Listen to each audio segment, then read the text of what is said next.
All right, with that, we will move on to our regularly scheduled time period we've reserved for member and public comments. At this time, we have an opportunity for public comment for things not necessarily on the agenda, things just to bring the attention of the Board of Governors. They can be things on the agenda. Public comment is welcome now. I can give each speaker 3 minutes. Is there any public comment at this time?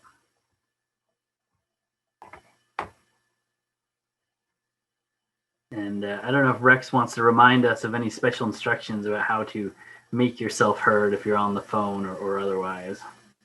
Star 9 to raise your hand. Oops, sorry. I think you said star 9. All right, I had to turn that down. Star 9 to raise your hand, and then star 6 to unmute yourself.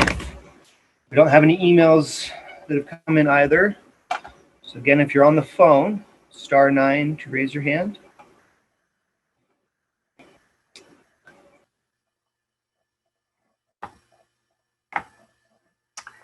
And again, in the era of Corona, I do try to invite public comment at every agenda item, but earlier we decided we wanted to have an unreserved time for things not on the agenda that people could come speak to the bar about, but coronavirus has made that an interesting experience. Not seeing any comment at this time, I'll move us on to our next item, which is a presentation on WSBA's diversity, equity, and inclusion programming. And you'll find those materials on, I don't know where, if there are materials, but we do have presenters. The director's waving me yes, that there are presenters. Yes. Presenters have materials. They're going to do a PowerPoint presentation. Wonderful PowerPoint presentation. Diana and Paige. Diana Singleton and Paige Hardy from our advancement department. Long time, as far as I go at the bar employees. I've enjoyed working with both of them and look forward to hearing what they have for us. Great. Thank you, President Majumdar. Paige and I do have a PowerPoint. So I think I'm going to share my screen. Do I have the, okay. You should have, right? I should be able to? Okay.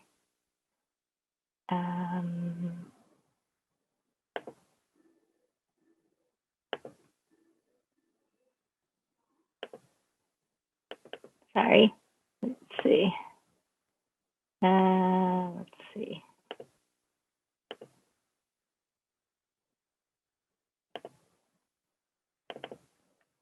Sorry, just trying to, here. Okay, oops.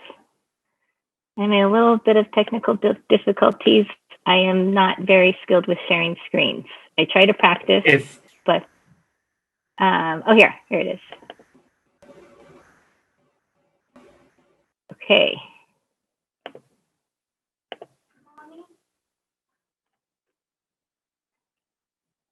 Okay, so can everyone see the PowerPoint? No. Oh. What? So You're just... Yeah, we're seeing your other side of your screen. If you'd like, I can share the PowerPoint and you can just tell me next slide. That would be fabulous. All right. Thank you. I really appreciate that and everyone's patience. No worries. All right, coming up in 1 moment.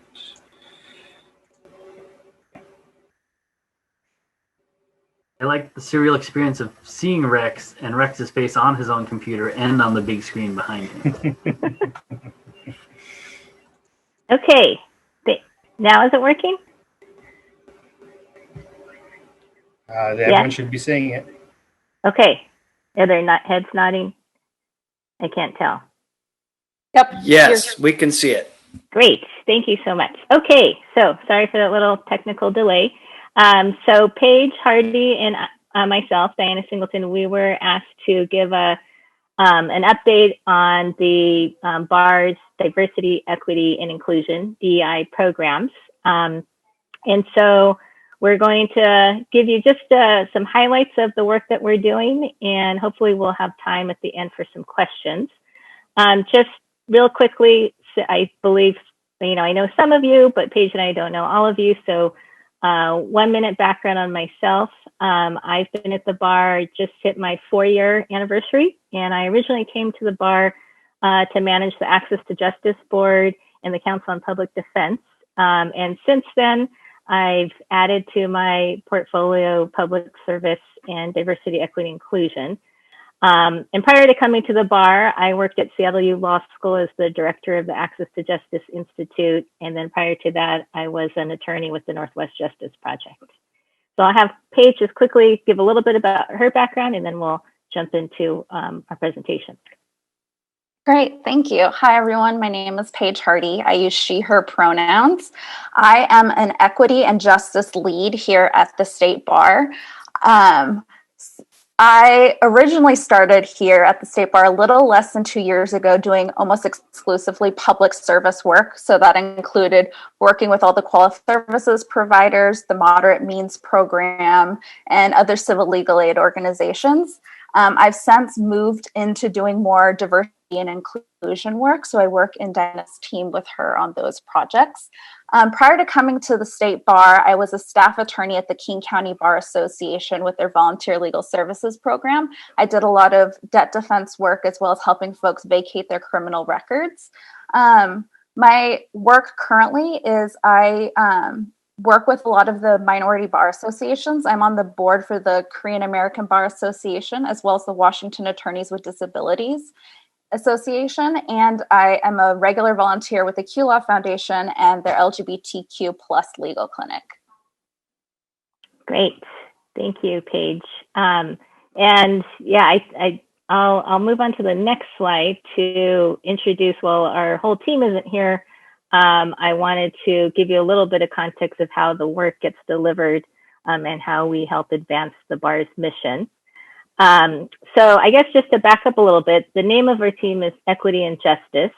And so that's we're a newly formed team. We formed about six months ago. Well, I can't keep track with Corona, but a couple of months before the pandemic really kicked off. And a few things to note about our team, which you'll see the names of everybody on our team currently. We have two open positions, so that's why I say currently. But two things to note in terms of the formation of our team. Some of you might have worked with KJ Williams or Robin Nussbaum or other folks from our diversity inclusion team. With the departures of KJ and Robin, we decided to sort of reconfigure things to form an equity and justice team, which combines the work of diversity, equity, inclusion, access to justice, and public service. And the reason why that we decided to have that all be in one equity and justice team is, as you know, those issues or those areas are interrelated. So I came into diversity, equity, and inclusion work through my work doing access to justice work. And so that's one of the reasons why we formed the team. The other is there is this idea before of sort of internal DI work and external. It used to be divided between our HR department and our diversity and inclusion team. And so rather working in two different teams, we wanted to de-silo and all work together in one team so that we're working more strategically. So as I mentioned, we have a couple other openings. One person I just wanted to note, Dana Barnett. Many of you had worked with her. She moved on to a different role, so it's no longer at the bar. So we do have an opening for her role as well as another position doing equity and justice work. So now we'll move on to the next slide.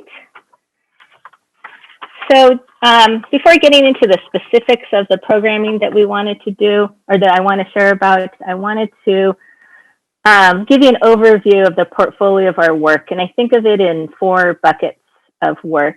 And you know, having listened in on your strategic planning meeting, I think a lot of our work intersects with some of the goals that you are brainstorming and outlining.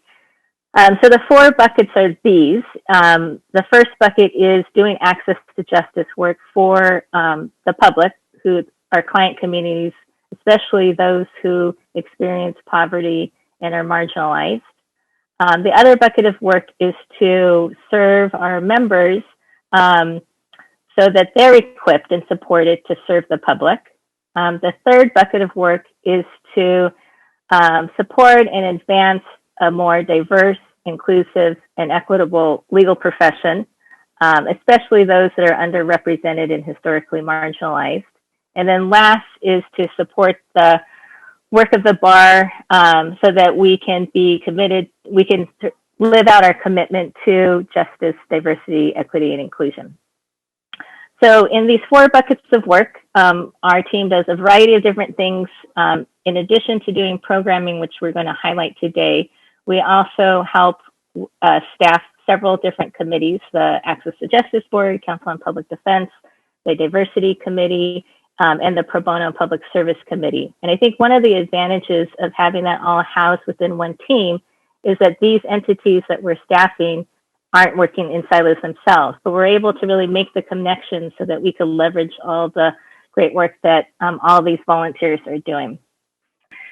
So next slide, I'm going to talk a little bit about our team's approach.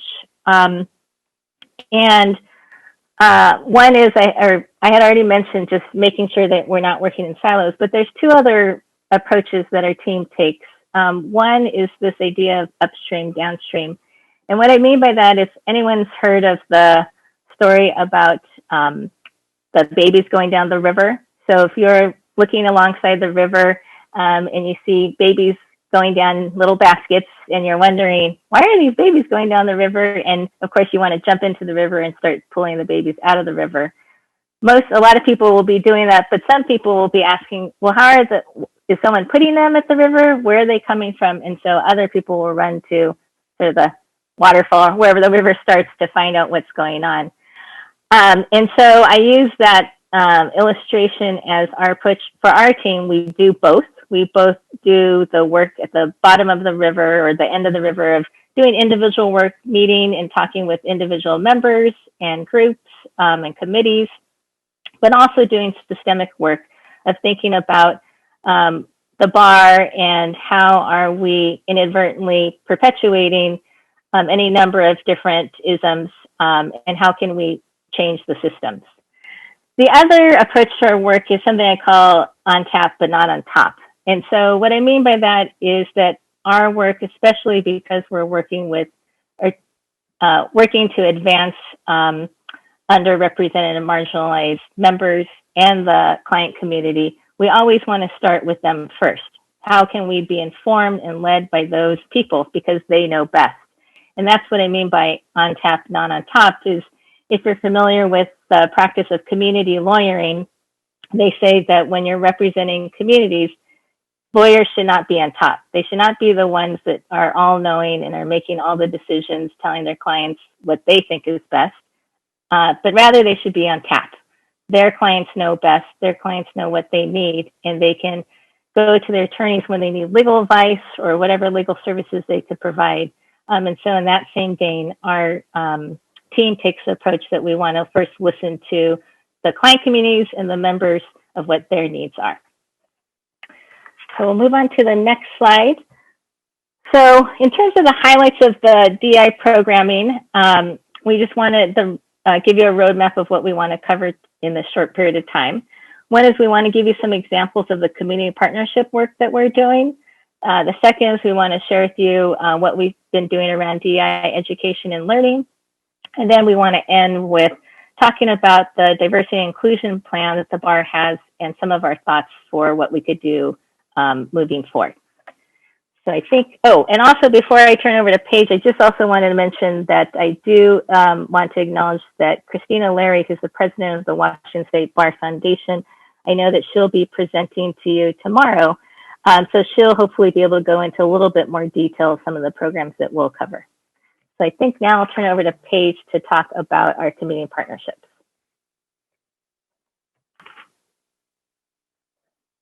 And we can move to the next slide.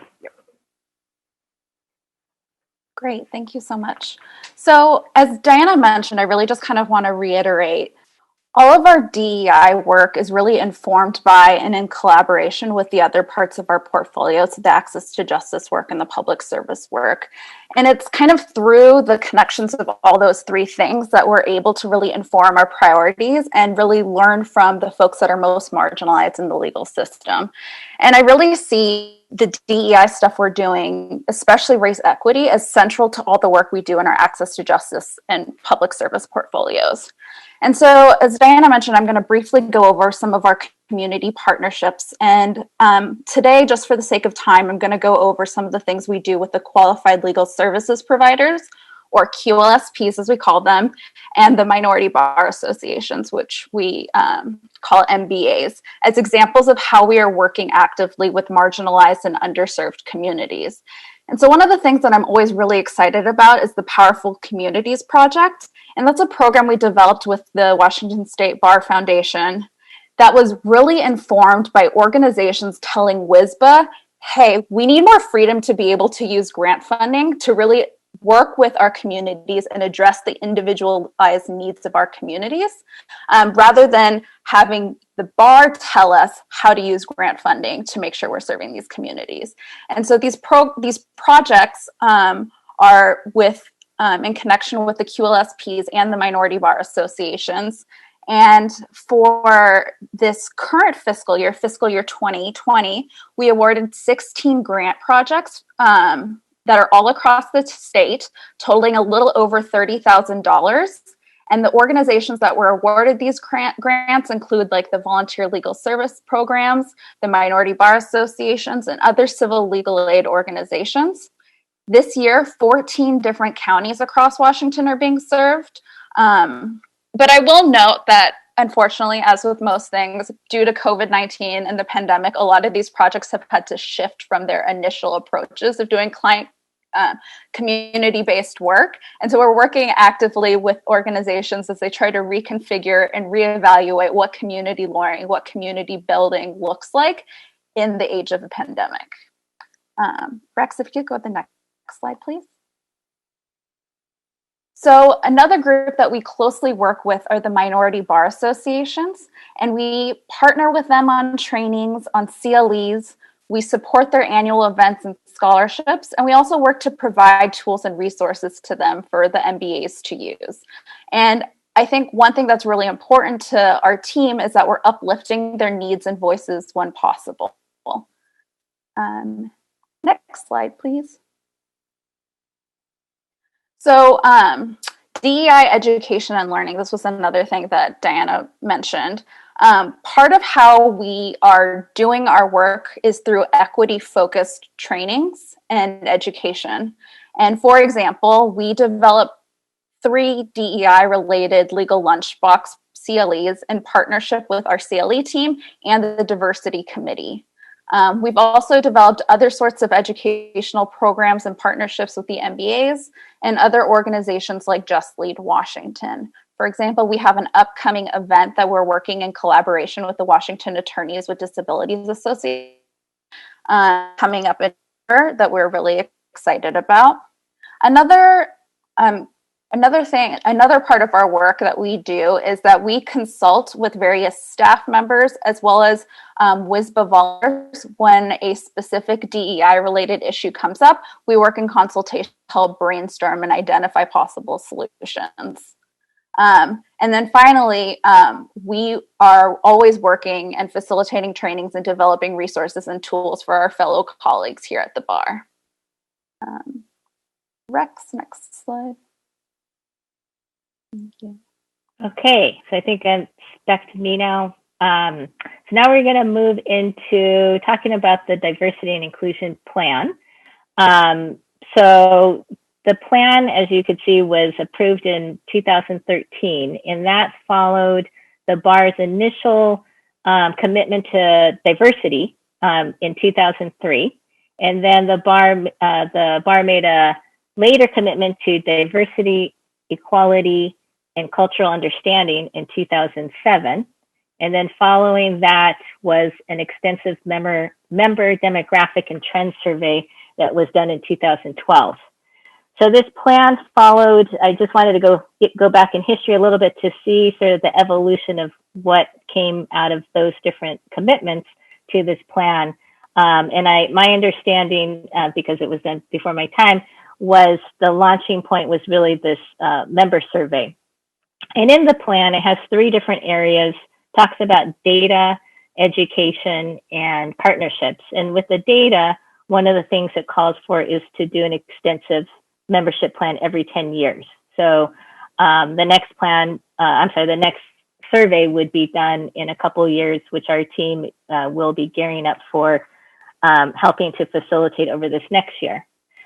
But I want to note that there's been a lot of work from my predecessors in making this plan come alive.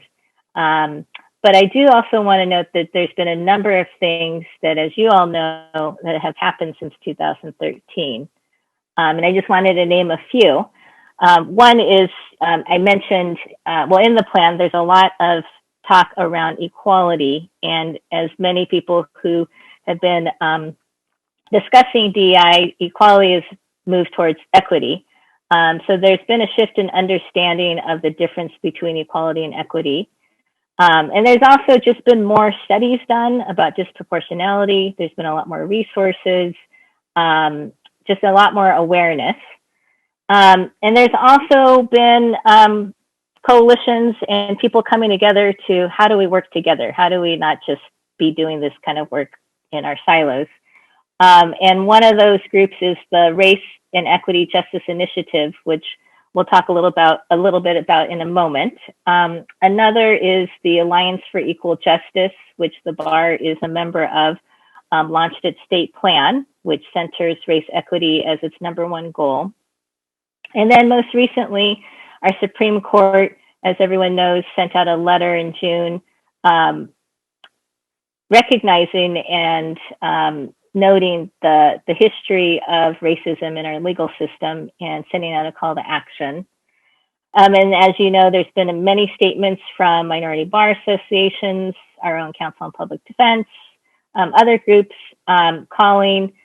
making statements against specifically anti-Black racism.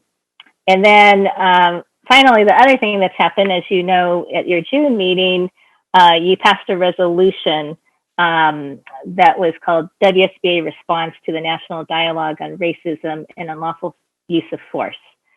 So there's a lot that has happened, a lot that has changed, and so I think this is really a great opportunity for you all to consider, where do we head moving forward?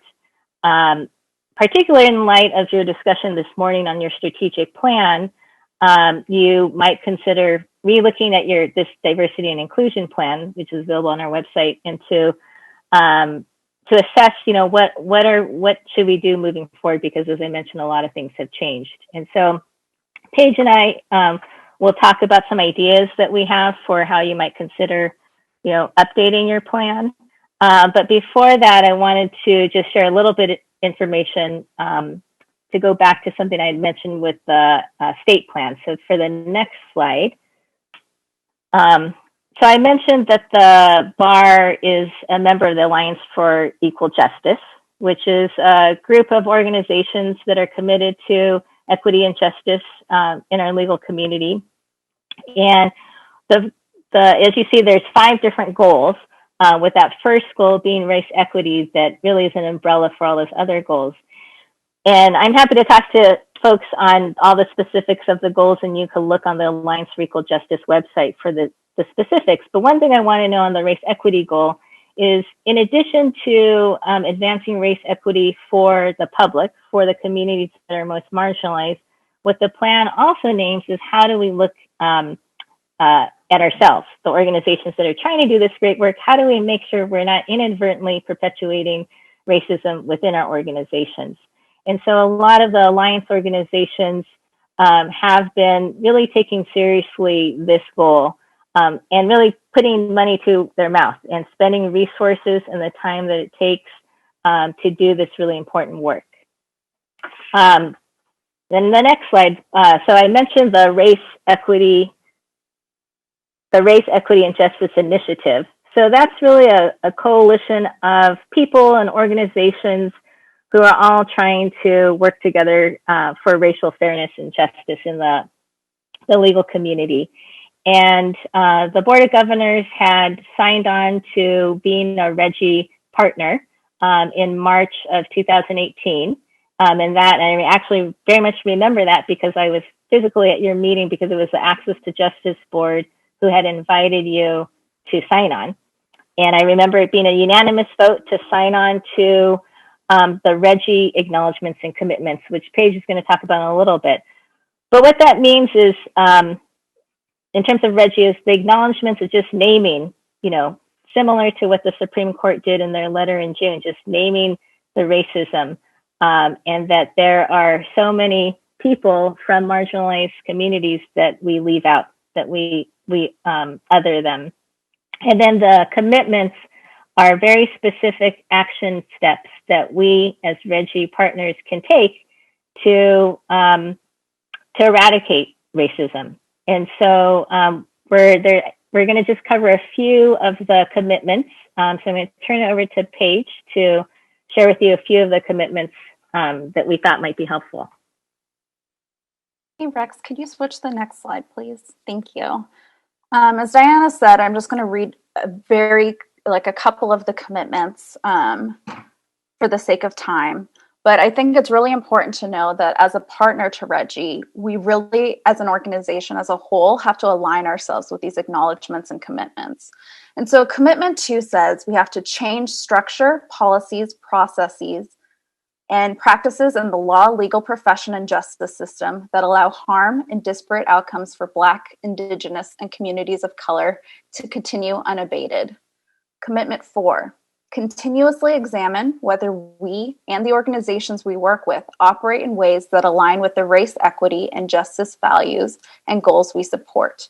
This commitment includes ensuring that race equity is reflected in policies and practices for recruitment and hiring, work acceptance, priority setting, governance, organization, culture, communications, and community partnerships, as well as accountability, particularly with low-income communities of color. Rex, could you switch to the next slide, please? Commitment 7 reads, ensure that our organizations invest in active, ongoing learning that will teach us to see, reveal, and transform structures that create racialized outcomes and push communities of color outside the circle of human concern. This commitment requires that we help members of our organizations and communities to actively and expressly challenge the use of racist language and behaviors, openly listen when we ourselves are being challenged, and to learn techniques and tools for reducing and eliminating implicit and explicit bias. And so I want to mention that WSBA has a long way to go to fulfill these commitments. But I want to highlight some things that the WSBA is doing well to help carry these out. For example, WSBA has a new disparity and equity work group, which is chaired by Governor Stevens, and we'll give you a brief update on that later. There's going to be an upcoming meeting with the minority bar associations to help strategize ways that WSBA can support them. As well as recently, this exact board participated in a DEI training during your annual retreat. And President Majumdar and President-elect Shiketti generously have committed that this upcoming fiscal year, this work will be ongoing, will be part of a commitment of the work that they're doing. And so there's still a lot of ways that WSBA can and needs to prioritize these commitments. And so I just want to offer one possible suggestion. Rex, could you go to the next slide, please? So Just Lead Washington, which is the organization that leads RGGI, put together this incredible tool for organizations to use when they're incorporating race equity. And so we affectionately refer to it as the RGGI Toolkit. 2.0 actually comes out next week, so we are anxiously awaiting that. But the RGGI Organizational Race Equity Toolkit is really aims to help its partner organizations apply a race equity lens to their operations, their programming, workplace culture, governance, partnerships, and advocacy. And the toolkit really explores kind of the basics of race equity, considerations that organizations need to make for initial building blocks and preparatory work for organizations to actually really be able to invest in race equity work in the organization. And one of the tools in which we can do that is by using their organizational assessment tool. And so you have an image of part of the tool. And so the assessment tool can really help us understand how our organization is currently operating and kind of introduces us to what are known as like the 5 basic dimensions of race equity work within an organization. And so the first dimension is securing organizational commitment. So how are we as an organization as a whole, which includes the board, which includes members, which includes staff, how are we really prioritizing this work? The second one is creating an equitable organizational culture. So how are we implementing race equity in this institution as we think about processes, procedures, and programs? The third is recruiting, hiring, and retaining a diverse workforce. And I would also offer that this includes board leadership. How are we making sure that our board leadership is also diverse, inclusive, and equitable? The fourth is developing accountability to and in partnership with communities of color. And so I would also offer that this doesn't just include the minority bar associations, but also really includes the public, folks in the public that are the most oppressed by our legal system, and making sure that they're invited to the conversation and that they actually have a stake in the game to be able to have a meaningful voice and to meaningfully participate. And then the fifth one is applying an anti-racist lens to programs and decision makings. So part of what this board does is to make decisions on behalf of this organization. And so how are we applying a race equity lens to our decisions moving forward? And so I guess I kind of want to end by saying I would really like to encourage and respectfully request that this board actually start making some movements towards undergoing an organizational assessment before it actually develops its strategic plans. Because I truly wholeheartedly believe that by implementing this toolkit and undergoing an organizational assessment, we can really know what the positives of this organization are, as well as the missteps that we're making. And before this organization can actually really live out its equity and justice, its DEI, its access to justice values, that we need to know these things, and we need to have an assessment to really figure out what our needs are. And I hope that this is an important consideration for you all as you come up with your strategic plan in the upcoming months. This organizational assessment is crucial because it really will impact this organization, this board, the staff, the WSBA members, and most importantly, the public. Last slide, please. So I think Diana and I are here to take some questions or comments or hear your ideas.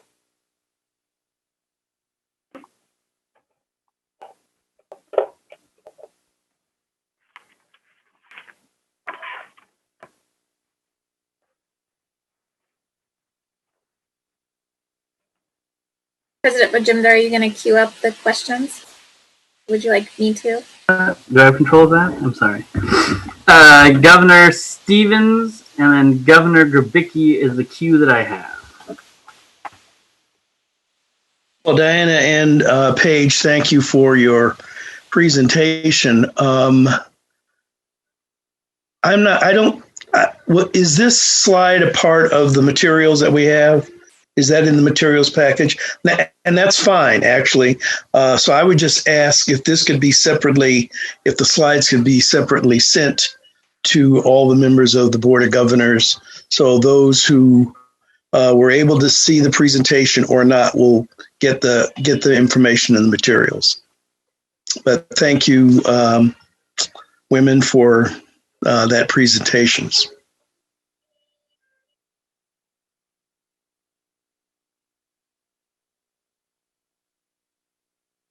We have Governor Grabicki, Governor Williams-Ruth, and then Governor Abell.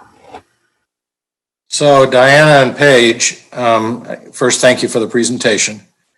Can you tell us in a minute or two what the first 3 or 4 steps you would like us to take as we move down this path? Sure. I think I'll just name one, which is that assessment. I think it's a very practical tool. I know that I think it's Governor Stevens and Governor Cicchetti. They were involved with planning with Kevin and Paige, planning the training that you had in August. And I think moving forward, there's an idea of continued training. But our suggestion would be, yes, keep moving forward with that. However, at the same time, to engage in an assessment, because I think an assessment is going to help you identify, well, what kind of trainings do you need? And that's one of the things actually that Paige and I are trying to do in working with the different committees and entities is we want to, offer basic trainings and learning for DI work, but it's really getting to the meat of things of what are the unique issues that each entity, including the BOG, is challenged with, and how do we tailor, the tools and things moving forward to those needs. So I would say the assessment should be something at the top of the list, but I'll turn over to Paige to see if she wants to add more. Yeah, I think, and the reason why the assessment I think is such a crucial tool is because of the nuances of every structure.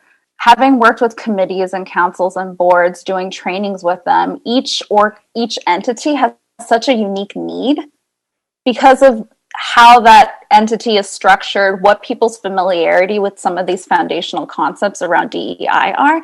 And so the organizational assessment is really meant to be a tool to show everyone collectively where everyone is kind of on the spectrum and where some areas of continued learning need to go, and kind of ways to restructure decision making so that it is more equitable in ways that it might not have been or might have been invisible to us before. Can you describe the process of assessment? So the process of the assessment, ideally, if you have the will and the resources, would be having the help of a facilitator. I mean, you don't have to, but I think, everybody's busy. So it's helpful to have somebody drive things and move things along. But I could just tell you from experience with managing the Access to Justice Board. So they've gone through this process of going through the assessment. They had Jess Lead as the consultant who walked them through. And so they've been going through this assessment and coming up with their plans actually over the last 2 years. So it's not, a 2-month deal. It's a long process of having someone who can identify, and part of the assessment is doing some surveying because you can all talk collectively about your experience, but then I think it's also important for individuals to share anonymously what their experience is being on the BOG. And so I would say it would be seeing if there's resources and time to have a consultant walk you through the assessment process. And then I was also going to say, in addition to the assessment, one other step that you might take is to consider, I'm going back to that, lawyers on tap, not on top idea of how does the BOG really truly be informed by the community, and especially those who are underrepresented. And I think meeting with the MBAs, I think there's going to be a meeting next month, is definitely a start. But as Paige said, MBAs don't represent, all people of color, all people who are minorities. And so really be creative and think about other ways that you can hear from the public. I think, having a time at your BOG meetings is something, but, I'm guessing the public's not paying attention and isn't able to log in at the specific time. So one thing, just to give you an example of the Access to Justice Board, because they're also grappling with this too, is they realize they need to be informed by the community that they're wanting to work with. And so the ATJ board is planning a racial justice forum, which they want to bring together people in the equity and justice community to come up with the plan of how are we going to work against anti-Black racism. And so they were sort of moving forward with the committee to plan the forum, and then realized, wait, if we're going to plan this forum, we need to be informed by the people who are actually impacted. And so they are using their resources they created a community advisory group that are made up of all people who are people of color, who are not lawyers, who are impacted by racism every day, and they're paying them for their time. They're paying them a stipend. They're using their funds from the Supreme Court. And so they'll be meeting, they just met with this advisory group last week for the first time, and they'll be meeting with them for a few more times to plan what this forum could look like. So that's just an idea or an example of a way that you could go about in really getting the perspective of the people that you most need it from. Thank you. Governor Williams-Ruth, then Governor Abel, then I have past President Pickett, and then I have Governor Stevens. Thank you both Diana and Paige for the presentation. One question, there was a shift in language between just pure diversity, equity, inclusion, and then racial diversity or racial inclusion. So help me understand, as I'm part of a community that is less than 1% of the declared population of licensed attorneys in Washington, are we focusing only on racial issues, or are we looking at the greater diversity, equity, and inclusion, noting that I just attended a really fantastic transphobia CLE that Paige put on, I can't remember what day it was this week. I think it was Monday. And so I'm just, and again, I'm thinking about the proposal we're going to be taking on in this BOG meeting, where I read through the comments of the people who don't support even a 1 credit hour over 3 years MCLE requirement. And so I then want to know, as a governor who was just sworn in this morning and who represents, the public and the members of this association who don't agree with me, I'm not going to be like certain politicians that only want to represent those who agree with me. Where are we supposed to go when even in this month's Bar magazine, we have 2 lawyers who have written and ascribed their names to some letters to the editor that decry that what we're doing is trying to tell people how to think? I appreciate your insights. Sure, that's a great question. I could take a poke at it, or Paige, did you want? Okay. Did you want to? No. Okay. I'll add anything, but after you go. Okay.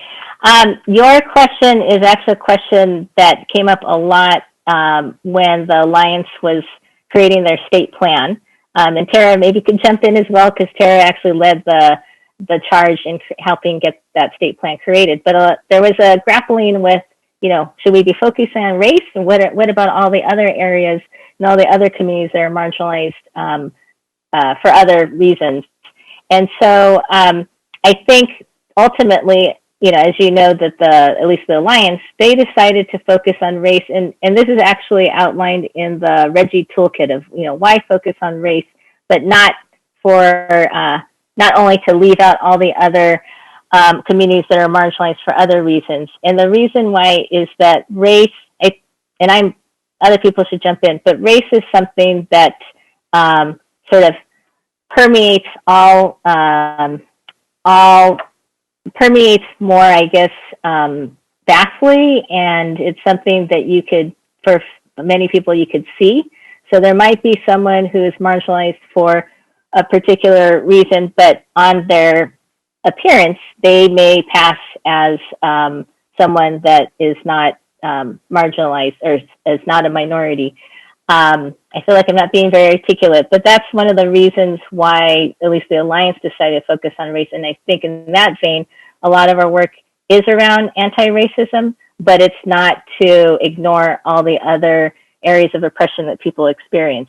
And so our work, I just want to clarify and confirm, our work is not only about anti-racism. We do a lot of work in that area, but so as you had mentioned, the transphobia CLE that our team helped organize on Tuesday, there's also other groups that are marginalized, and there's also the intersectionality that people experience, on a number of different levels. But I'll see if Paige wants to jump in.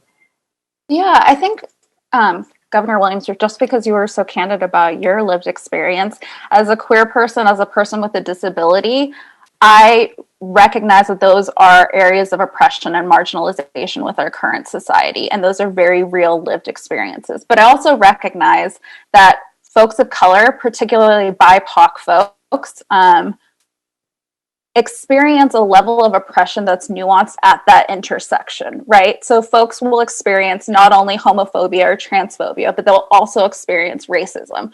Folks with disabilities will experience ableism, but BIPOC disabled folks will experience both ableism and racism. And so when we think about who are the most marginalized in our community, race really is the factor that, as Diana put, permeates all these areas of all these areas of oppression and really magnify it in ways. And I think it also is crucial to recognize that in our history, our systems and structures were built on racism.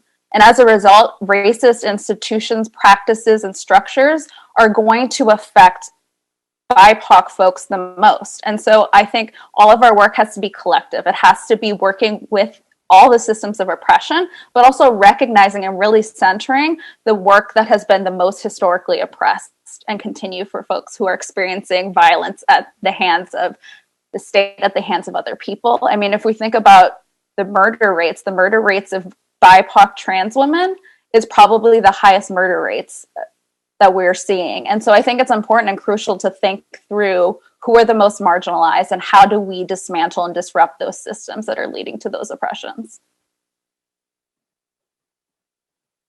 And so then my follow-up question was what am I supposed to say to my constituents that tell me that we're trying to legislate and tell them how to think? Again, as I was reading for today's meeting, and there are a lot of people who put their names on the comments that said, you're telling me how to think and I don't like it.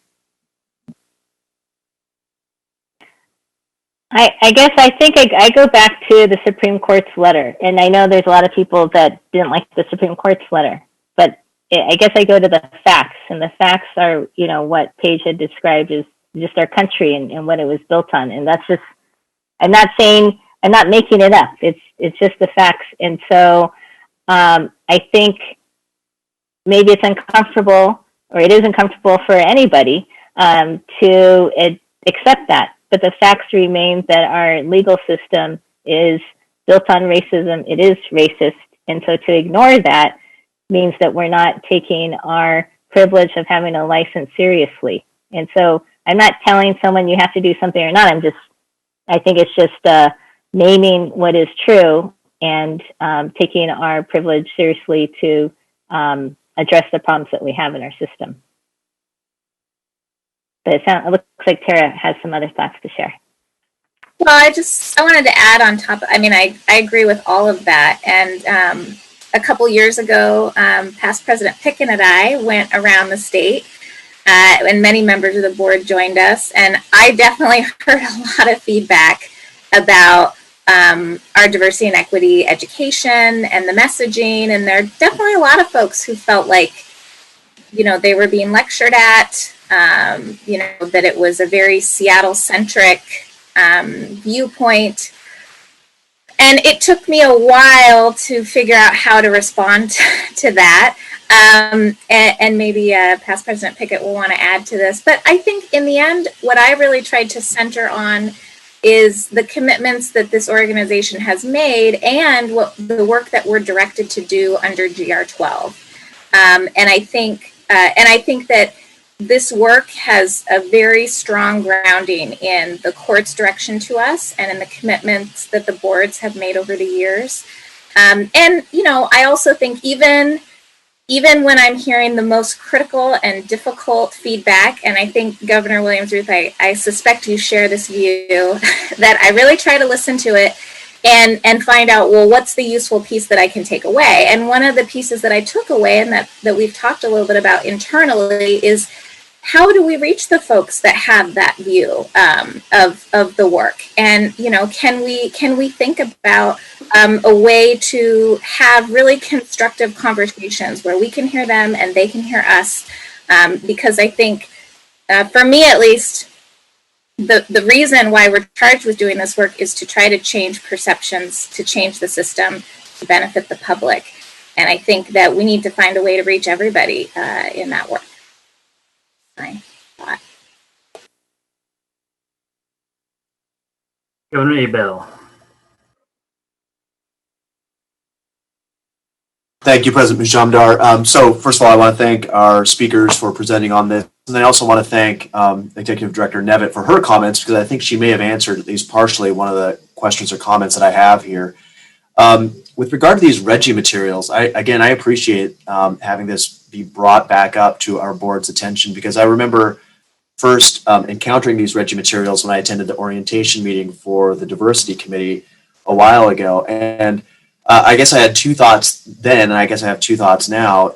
One is just how very broad the vision, the goals of the Reggie initiative is. So the vision, and looking at it directly here, is affordable, safe, and stable housing, quality education and healthcare, a legal system that delivers justice to all, a sustainable source of income, fair treatment by financial institutions, ample and nutritious food, clean water, and freedom from environmental hazards. And those are all laudable goals, but is it the job of our organization, of which everybody has to belong to in order to be an attorney, to be a partner in this particular organization? So that's, I guess, my broader question. My second, more technical question is, did we do a GR 12.2 analysis before signing on to this? I don't know the answer to your second question off the top of my head. We could certainly go back and look. Maybe Diana recalls, maybe Julie recalls, but I do not. I don't recall, but I was just going to speak to the first question on sort of one of the acknowledgements. So what you had read about the clean water and housing, it's not that the bar is committing to all of those things. That was part of the acknowledgements of just naming those are the inequities that exist. And but I don't remember a GR12 analysis, and I think I guess also, just to go to your question around broadness, part of what the Reggie did was it had its partners with a bunch of different organizations, and each and every one of those organizations has a different goal in addressing equity work in the United States. And so part of it was to make sure that all the organizations that are doing different types of equity work, their work is identified in the commitments and in the acknowledgements. The other thing that I'll say is that, yes, it might be broad in like the greater sense of the word, but I think what it means is that we can be creative, right? The broadness gives us the opportunity to really creatively problem solve problems in our institution that we've known to be harmful for centuries. And I think some of the broadness means that we're able to think outside the box and revisit systems and policies and procedures that have seemingly only worked for a certain population of people. And so if we're actually bringing in folks who've continued to be oppressed by these systems, how can we creatively think through what are ways that we can actually really benefit and really achieve justice? And what does justice even look like? I think that the broadness allows us to have those opportunities. And I think that's often something that we don't have the chance to do in the legal profession. We're so kind of limited in these silos of what we're able to do and how we're able to see the future. I think the broadness means that we can rethink and, think outside the box in ways that we haven't been able to do in the past. And so I really see it not because it's too broad. I think the broadness is great because it means we can think through a different future. Just really quickly, Mr. President, if I can. First of all, I appreciate all three of those comments. Thank you. I am curious, and maybe Executive Director Nevitt, maybe I can dig into it with you to find out if we did a 12.2 analysis at some point. And then, Paige, with regard to your comments, again, I think those are great comments. I think this kind of illustrates what I think is a real creative dynamic within our organization that we have dealt with certainly as long as I've been involved with, and I'm sure it will continue. And that is, are we best focusing on a lot of real broad issues, or are we best focusing on kind of a narrow set of issues? And I think the more time that goes by, I fall more into the latter, that I think we're at our strongest and our best when we're focusing on kind of the core competencies of our bar association. But I realize that's, a philosophical discussion. I don't want to get way into the weeds on that, but I appreciate all the comments. Thank you. Past President Pickett, and then we'll have Governor Stevens. Thanks, Rajiv. Hey, first thing I just want to say that the definition that describes you, Diana, and Paige is fricking WSBA rock stars, okay? And emphasis on rock star, not so much fricking, okay? And the reason I say that, the reason I say that is because you are working in an area that requires heart change, literally, for diversity, equity, and inclusion to thrive. Obviously, there's got to be a massive amount of head knowledge, right, put out there for people, and you guys do a phenomenal job at doing that.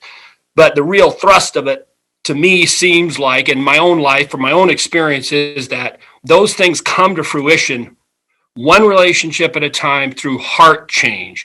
And that is one of the most difficult things that anybody could spend their time doing, is trying to instill that into other human beings so that they care about people who are different than they are. So I applaud you from the depths of my soul for what you do every day for this organization.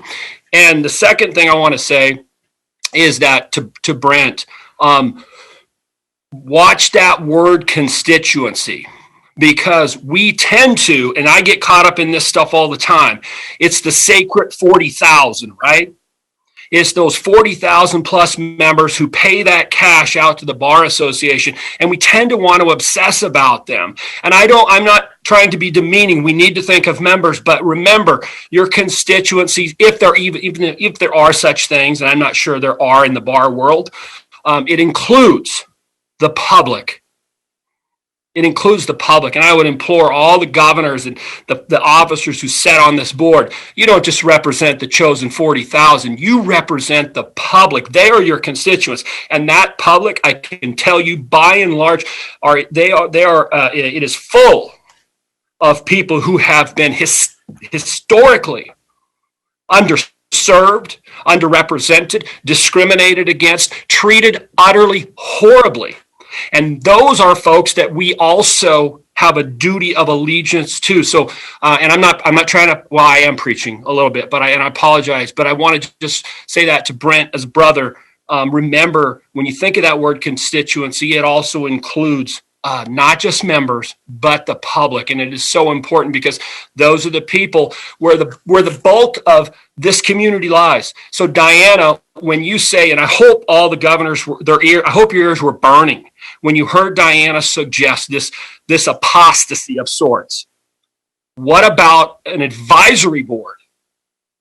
An advisory board of citizens to come to this group of governors and actually advise you on diversity, equity, and inclusion, and they would do it from the way that they actually live it, right? And I'm looking at this board, and I'm not trying to point fingers, but I see a lot of white faces. I'm looking at my own right now, and I don't live it the same way.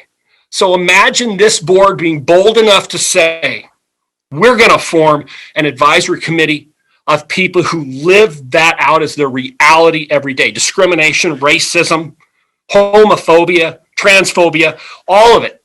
And say, you know what, we want to rely on their expertise, and we, by God, are going to stop this nonsense of thinking we know better than the rest of the community. So those are my thoughts. Again, this is to you, Paige and Diana. Again, you are rock stars. Continue doing what you're doing. Thank you. Fun to be past president. I'm looking forward to it. We have Governor Stevens, and then we have Director Platchey.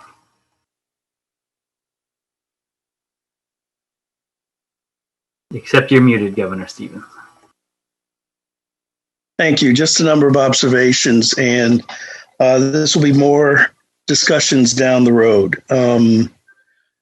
First of all, I want to thank Diana and Paige for your responses. Here are some of mine I share with you. One, if you look at the history of movement in terms of the struggle for equality in this country, race leads. It is the first first fundamental building block that sent us down a path of racism in this country. But it not only leads, as those things are addressed, what happens also is broader looks then develop. So just as we had the Civil War amendments that were fundamentally about race, we then had the 19th Amendment, which was about making sure that gender, that women are able to vote.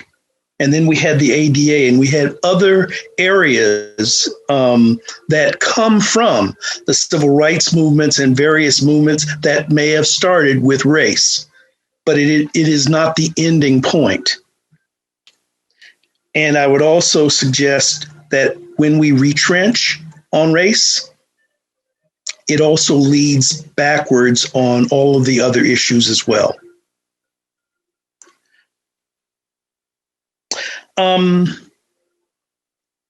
I've always had to struggle with the whole issue of other people's issues and concerns. But here's what I believe. It is not more important that race is not more important than other people's issues, but race still shows up even with, for example, transphobia, even with the struggle for equality of the genders, because of still the racial marginalization that happens, the idea that you mentioned about intersectionality, but where are those voices? And I give as an example, and Paige and Diana, I believe it was Sojourner Truth, but in any case, at a major convention on the whole subject of women's suffrage, who asked the question as one of the few women of color there, ain't I a woman? And asked that question. We talk about people who say, you're trying to tell us how to think. That's not true. We're trying to tell people that there are things they should think about. So here's the thing. If we talk about implicit bias, now we can say it doesn't exist. That's a whole different argument. But if there is some recognition that there is implicit bias, is it okay for us to just go merrily along within our profession? Is that professionalism to allow our biases to control what we do? Is it okay to see then discrepancies in outcomes and just throw up our hands and say there's nothing we can do, even though we haven't even given, we talk about resources, the resources of people having understanding about what implicit bias is and how it works on all of us. I guess the question I would ask, not only regarding GR12, but let's make sure GR12 to do what? GR12 associated with what action? And as a matter of fact, I mean, that's certainly going to be an area where, and I've spoken to this before to my colleagues, when we talk about something being social or political, I have a problem with the racial dynamic of that.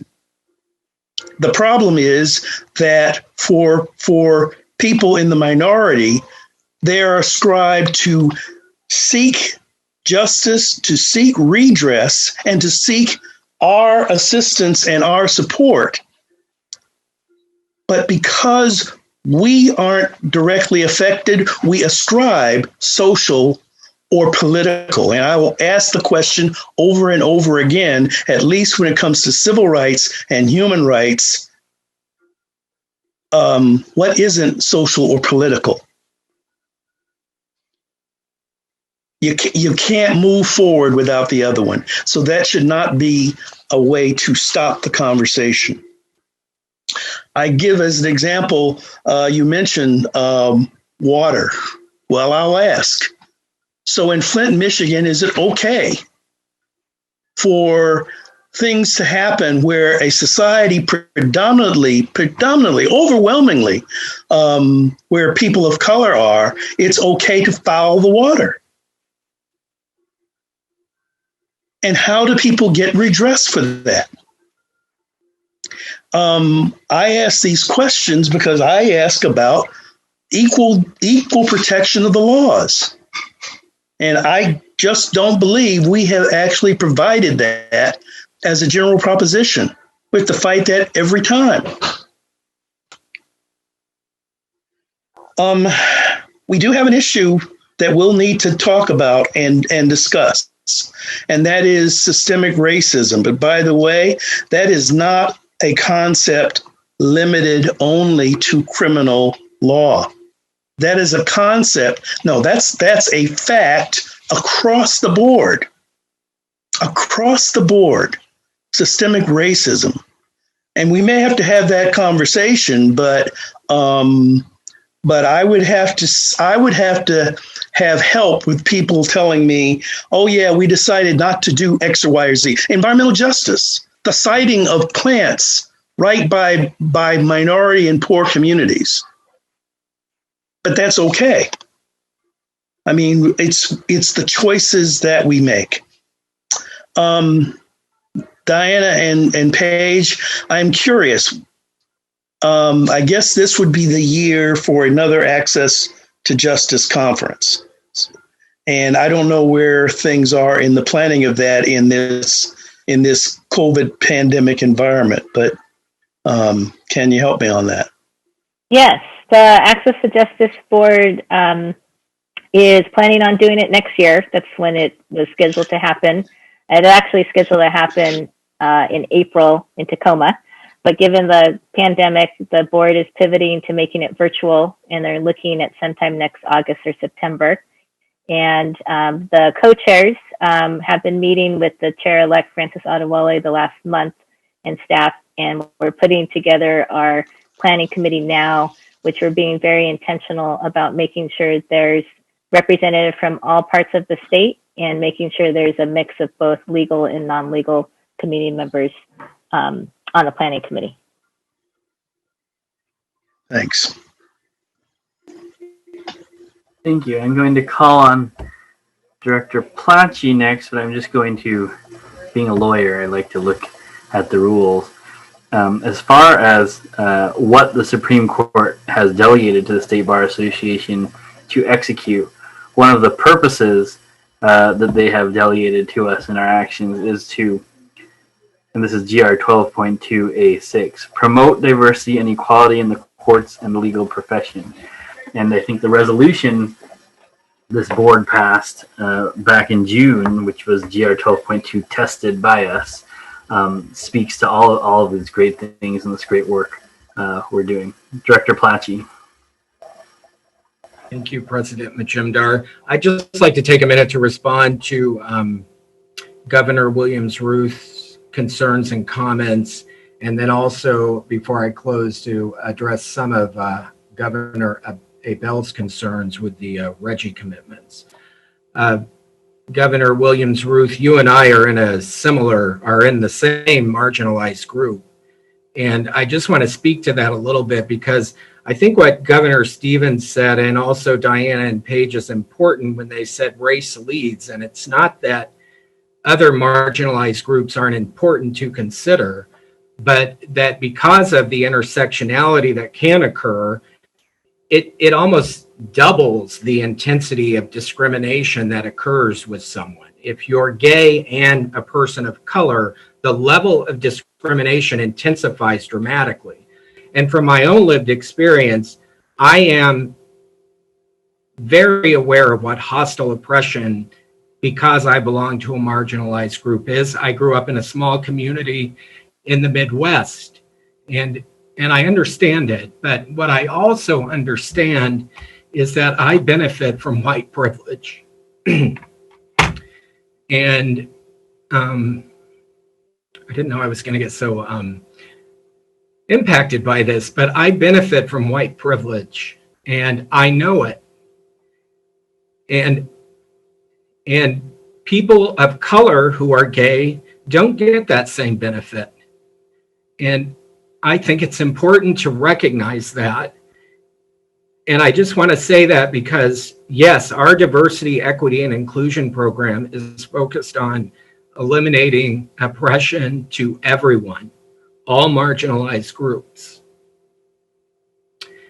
But race leads in this. And I think that has to be understood. But it doesn't mean that the other marginalized groups are not important. The other thing I would say to Governor Abell's comments regarding the RGGI commitments is I think our organization specifically is called out in this. Because if you look at the acknowledgement number 6 in the acknowledgement of the RGGI commitments, it says, true justice cannot be achieved until the legal and justice systems and all who work in these systems are conscious of and able to counter the impact of racialized systems, racialized structures, and bias. That's us. That's us to a large extent. And then in the commitments, number 2 of the commitment says change structures, policies, processes, and practices in the law, legal profession, and justice system that allow harm and disparate outcomes for communities of color to continue unabated. That is us. We have a specific role in this. And it's certainly broad in the other areas, but they all interconnect and they all intersect. But we have a specific role in this as the stewards of the legal system. And I just wanted to point that out as well. And thank you for allowing me to comment. Thank you, Director Plachy.